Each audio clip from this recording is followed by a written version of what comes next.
¿Qué tal? ¿Cómo están? Bienvenidos a Agenda Económica, edición de día jueves. Gracias por acompañarnos a esta hora, revisando las informaciones más importantes a esta hora de la mañana, 8 en punto, 30 minutos con las informaciones más relevantes y lo que viene también durante el día en materia económica. Vamos a empezar de inmediato con nuestro resumen de noticias para este jueves 13 de mayo.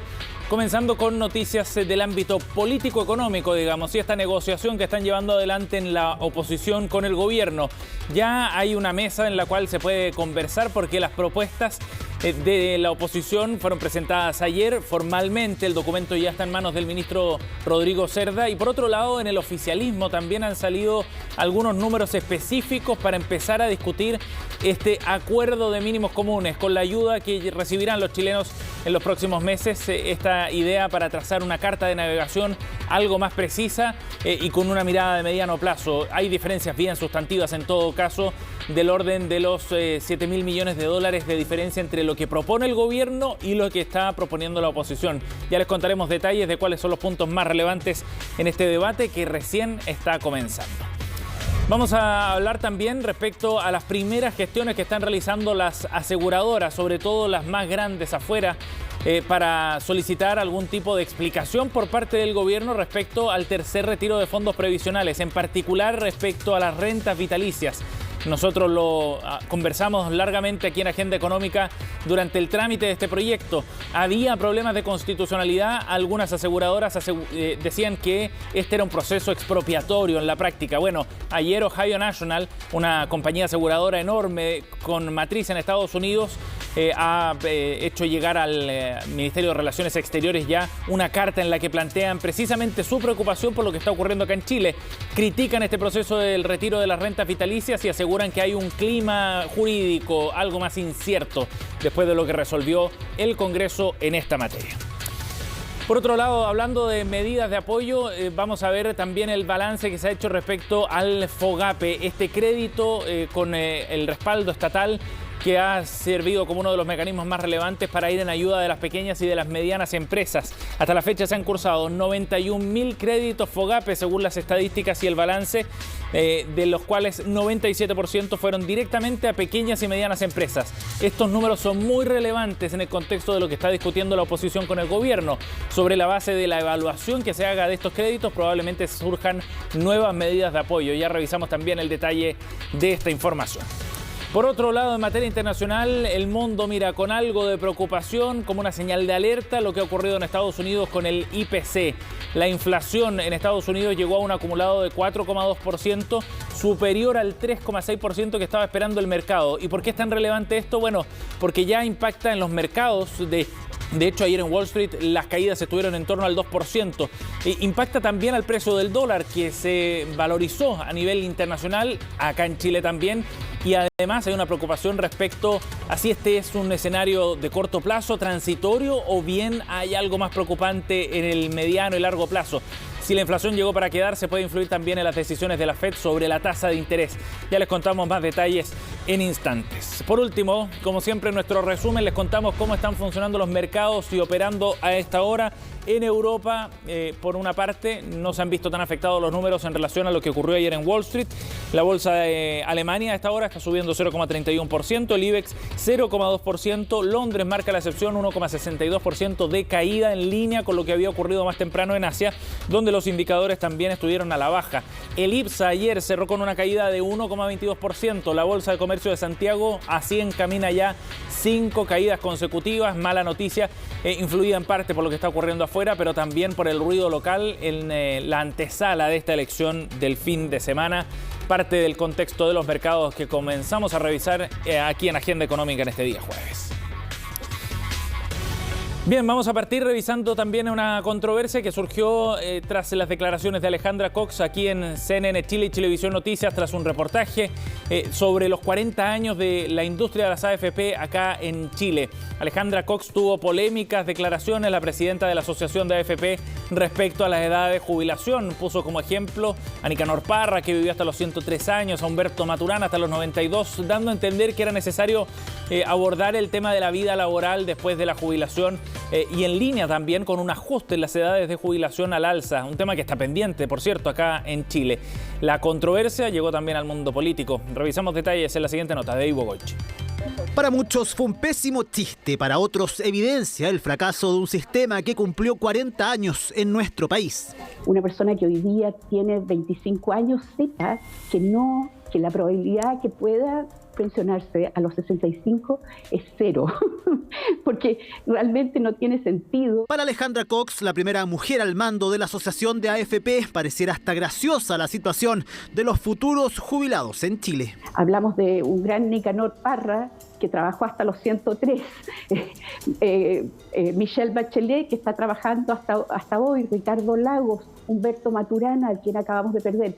O sea, tenemos que potenciarnos como activos mientras la salud nos permita. Yo pienso que ya a los 60 años la persona, al menos el ser humano, tendría que estar ya recibiendo su pensión dignamente para poder vivir la vejez como corresponde. Una más de las estupideces que hablan, porque en realidad viven en otro mundo.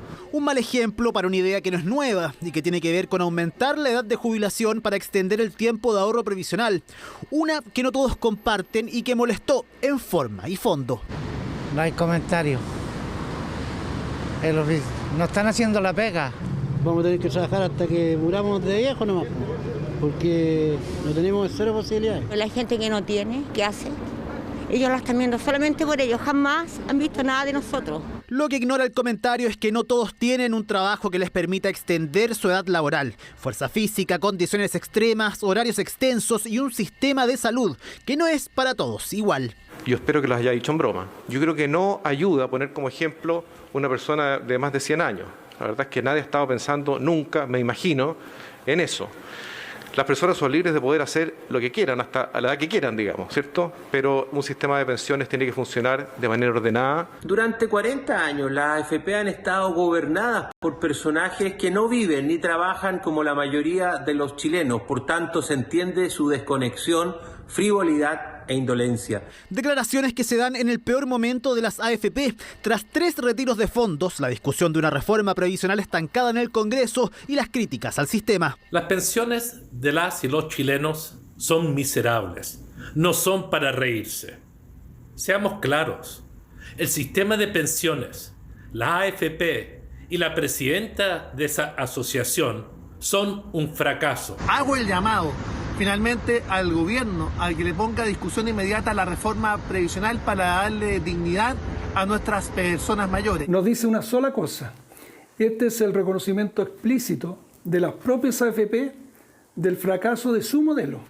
Dichos de Alejandra Cox que causaron desilusión y que para muchos ratifica que no se cumple la promesa original de las AFP. Por eso existe coincidencia en que el sistema debe ser modificado. Bien, ahí entonces veíamos la controversia a raíz de esta frase, sobre todo por la forma en la que se plantea el tema, porque no hay mucha discusión respecto al fondo que quería plantear efectivamente Alejandra Cox, respecto a la edad de jubilación acá en Chile. 2 antecedentes para eso. La Comisión Marcel, el año 2008, cuando se creó el Pilar Básico Solidario, ya había sugerido que era necesario revisar al alza la edad de jubilación. Hay que retrasarlo porque estamos viviendo mucho más. Las esperanzas de vida, la expectativa de vida ha ido aumentando. Luego la Comisión Bravo, convocada en 2015, en el segundo gobierno de Michelle Bachelet, planteó exactamente lo mismo, que es necesario revisar al alza y corregir al alza la edad de jubilación, sobre todo en las mujeres, que hoy día es de 60 años. Pero démosle un poco de contexto. ¿Qué es lo que ocurre en otros países, sobre todo aquellos que nosotros miramos con cierta admiración por su sistema de pensiones? Vamos a revisar en la siguiente gráfica ese detalle porque es bien interesante. No estamos tan lejos en el caso de Alemania, donde la edad de jubilación es de 65,5 años, pero para los hombres y mujeres por igual. En el caso de las mujeres es donde hay cierto rezago acá en Chile. En Australia ocurre lo mismo, la edad de jubilación es exactamente la misma para hombres y mujeres. En el caso de Canadá, 65 años también. Acá en Chile, ahí tenemos el dato preciso, 60 años es la edad legal para la jubilación de mujeres, 65 años en hombres. ¿Qué pasa en Colombia? 62 años para los hombres, 57 años para las mujeres, para este país que también forma parte de la OCDE. Miremos los otros países que hemos seleccionado también en base a la información oficial de la Asociación de Seguridad Social. Estas son estadísticas recopiladas por esa entidad. España, 65 años de jubilación tanto para hombres como para mujeres. En Estados Unidos llega a 66, en México 68 años, en Nueva Zelanda 65 y en los Países Bajos 66 años. Hay países que han ido corrigiendo al alza esta cifra, muchos lo han indexado para que sea un ajuste automático en la medida que las expectativas de vida van subiendo. Claro, porque hoy día estamos viviendo mucho más y por lo mismo hay un mayor tiempo de vida post-jubilación que hay que cubrir con los fondos que se han ahorrado. Pero hay un detalle muy relevante en la discusión acá en Chile en particular.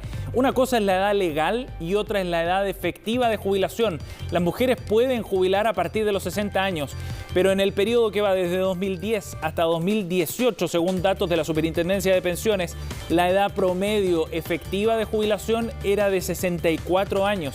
4 años más de la edad legal, es decir, las mujeres ya están jubilando más tarde de lo que la ley les permite. En el caso de los hombres, la edad efectiva en ese mismo periodo fue de 66 años, es decir, un año más de respecto a la edad legal nuevamente.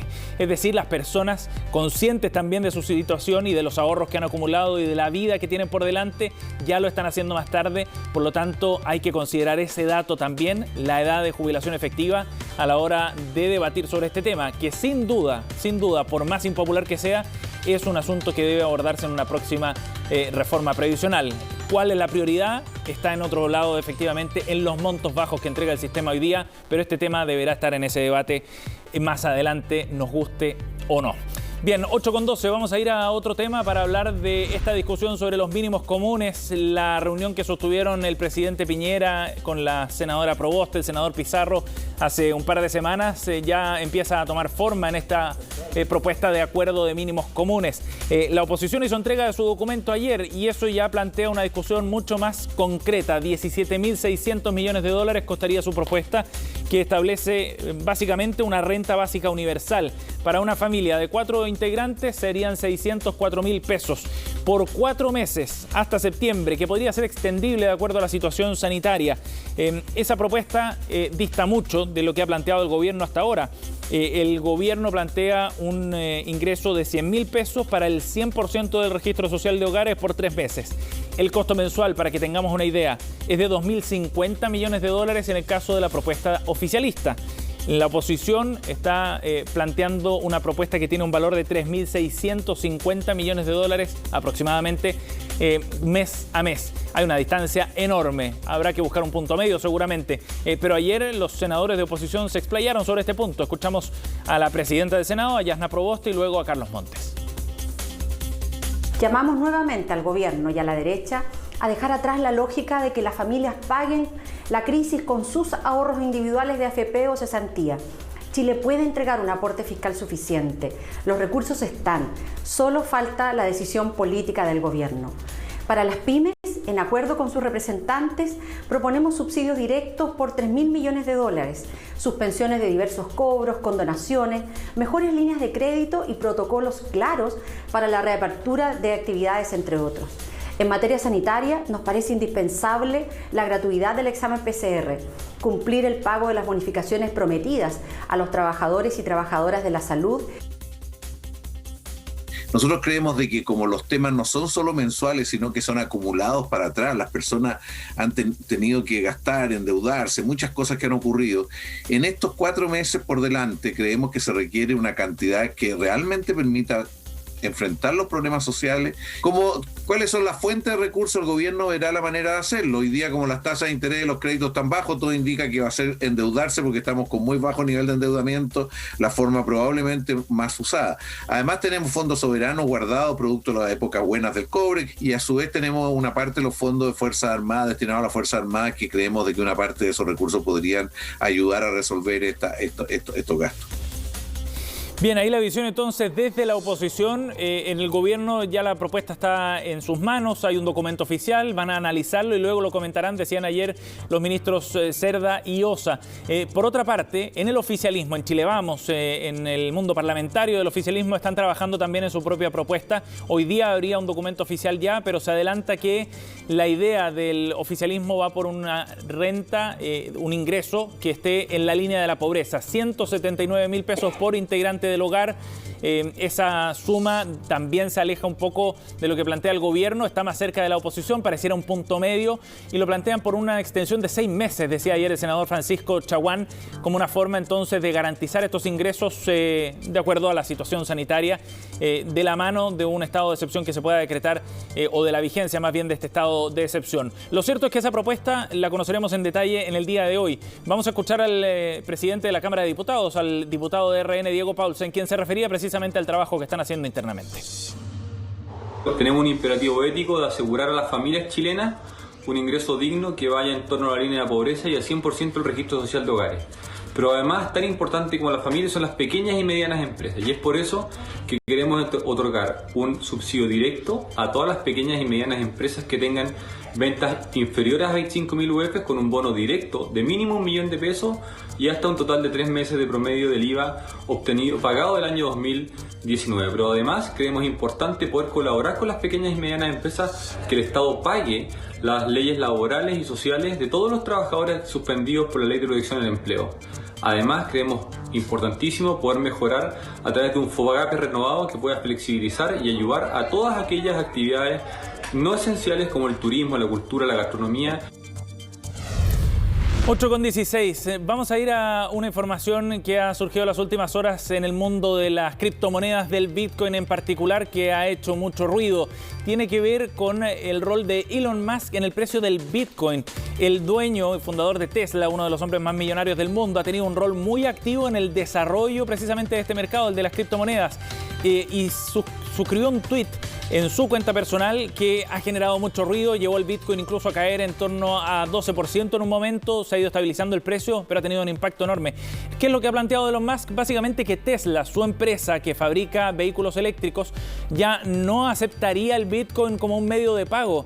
Esa noticia había sido uno de los fundamentos para el alza del Bitcoin, que se ha disparado y ha roto récords en las últimas semanas, superando un valor de $60.000 por unidad. Bueno, lo que ha dicho Elon Musk ahora con este mensaje que usted está viendo ahí en pantalla es que ha decidido suspender el uso del Bitcoin para poder comprar autos Tesla. ¿Cuál es la razón? Estamos preocupados, dice Musk, por el rápido incremento en el uso de combustibles fósiles para poder generar el Bitcoin.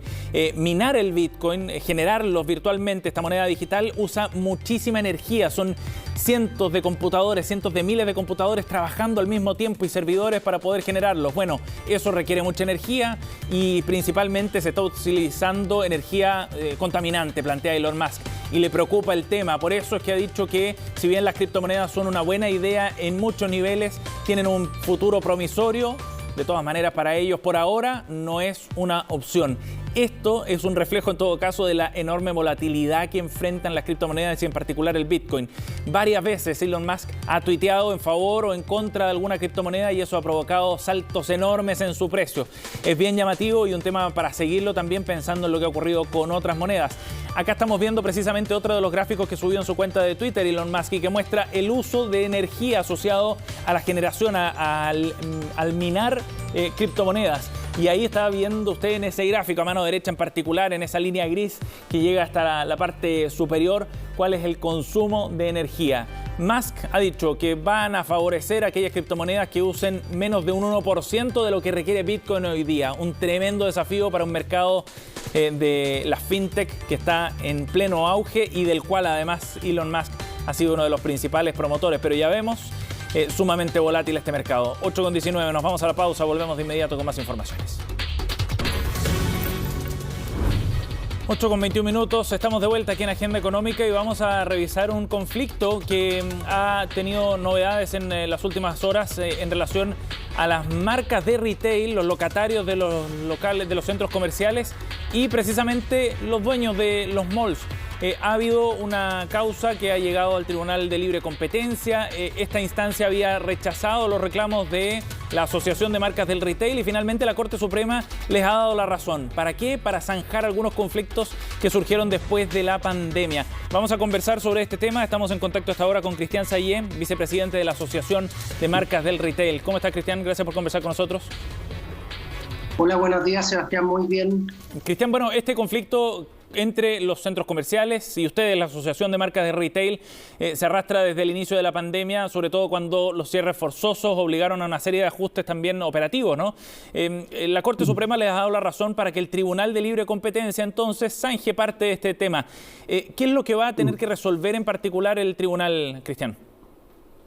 Sí, Sebastián, un punto es que este conflicto se arrastra desde hace bastante tiempo atrás. Lo que pasa es que la pandemia y la crisis social del 18 de octubre reabrió discusiones que era importante desarrollar entre las marcas del retail y todos los centros comerciales, particularmente los que tienen posiciones de mayor concentración del mercado. Entonces, ¿qué es lo que vamos a someter a conocimiento del Tribunal de la Libre Competencia? Son ciertos actos, contratos, hechos que, en nuestro juicio, tienen la potencialidad de romper las normas sobre libre competencia en el país. Son varios los temas que nos preocupa analizar y que han sido recogidos por el fallo de la Corte Suprema. Hay que ser bien cuidadoso en el sentido que no hay un fallo en contra de nadie, simplemente la Corte Suprema reabrió un caso que nosotros habíamos planteado al Tribunal de la Libre Competencia.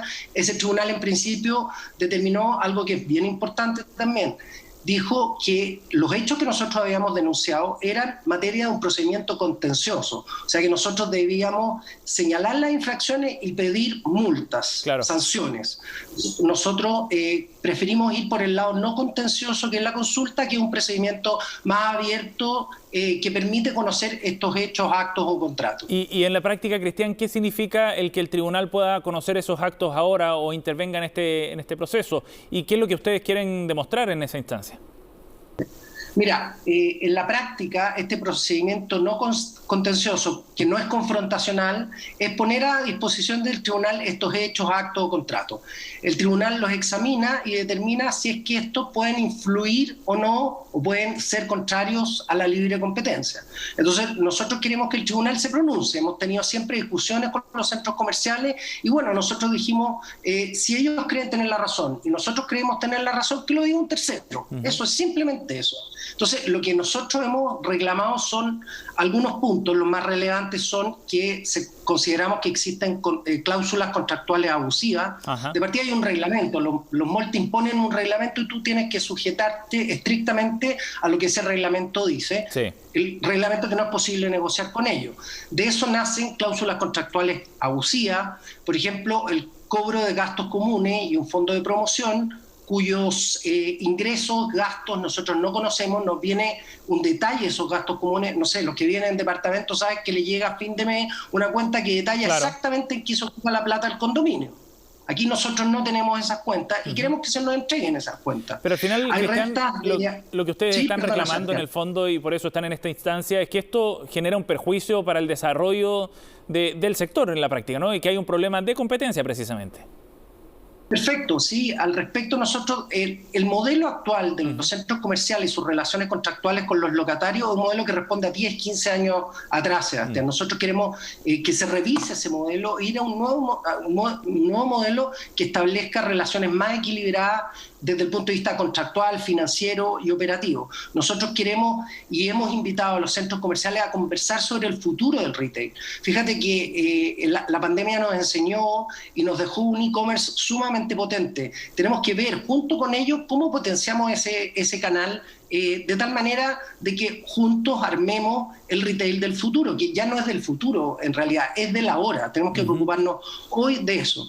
Y hay un tema que es muy importante, Sebastián, que el tribunal, la Corte Suprema, ordenó al tribunal conocer, es la integración vertical que existe entre los centros comerciales y tiendas de los cuales esos centros comerciales son dueños. Además, muchos locatarios tienen que vender a través de las grandes tiendas, anclas que a su vez son de propiedad de los centros comerciales. Entonces los centros comerciales manejan información sensible, comercial, financiera, que esa información puede incidir en las políticas comerciales de los locales que ellos tienen, porque son dueños de esos locales. Nosotros, ojo, no estamos diciendo que se infringe la libre competencia. Nosotros estamos pidiendo que un tercero lo diga. Sí, claro, pero hay antecedentes para hablar de un nivel de concentración en este mercado, en el de los centros comerciales, que podría ser perjudicial para ustedes o para el desarrollo de estos negocios.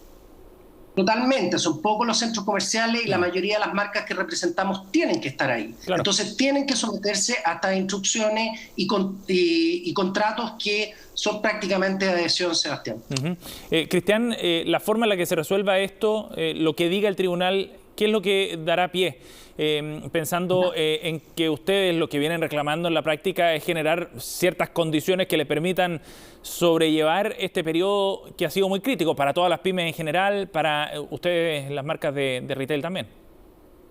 Claro, ha sido muy crítico este periodo para nosotros, de muchas dificultades económicas y de caja. ¿Qué es lo que se le pide al Tribunal de la Competencia? Se le pide que en el caso de existir actos o contratos contrarios a la libre competencia o que sean potencialmente contrarios a la libre competencia, que se dicten normas de carácter general que instruyan la manera en que deben desarrollarse estos hechos o contratos.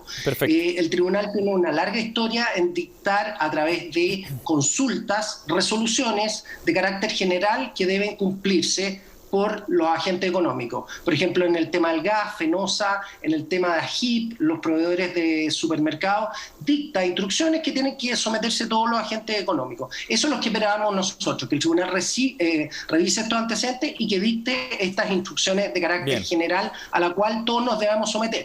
Cierto. Veremos qué es lo que ocurre en esa instancia. Cristian, gracias por conversar con nosotros, muy amable. Muchas gracias a ti, Sebastián. Que tengan un buen día. Igualmente. Hasta luego.